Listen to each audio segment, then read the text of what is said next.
ত্রিপুরার উত্তরে মিজোরাম সীমান্ত ঘেঁষে লুকিয়ে আছে এক স্বপ্নপুরী, জম্পুই হিলস। আগরতলা থেকে কাঞ্চনপুর হয়ে দীর্ঘ রাস্তা পাড়ি দিতে হয়। রাস্তা যতই এগোয় ততই বদলে যেতে থাকে প্রকৃতি।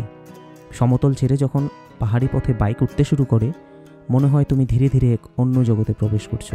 বর্ষার জম্পুই সত্যি এক অবিশ্বাস্য অভিজ্ঞতা। মেঘ এসে পাহাড়ের গায়ে লেপ্টে থাকে, কুয়াশা রাস্তা ঢেকে ফেলে, চারিদিকে শুধু সবুজ আর সবুজ বৃষ্টির সুর। প্রতিটি মাকে নতুন দৃশ্য, প্রতিটি মুহূর্তে নতুন রং।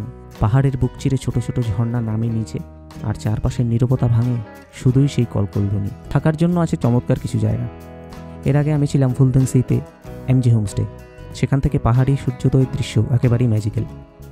এবার থেকেছি ইডেন টুরিস্ট লজ, যেখান থেকে সকালের মেঘ আর সন্ধ্যার হাওয়া দুটোই অন্যরকম ফিল দেবে।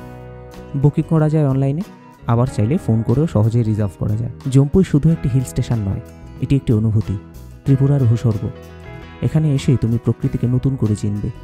মেঘ, বৃষ্টি আর পাহাড়, এই দিনের মিশেলে তৈরি হয় এক অদ্ভুত শান্তি। আর তাই আমি বলবো, জম্পুই হিলস একবার না, অন্তত একবার বর্ষাকালে অবশ্যই ঘুরে আসতে হবে।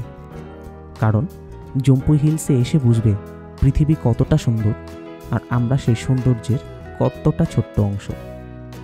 জম্পুই হিলস, ত্রিপুরার ভূস্বর্গ।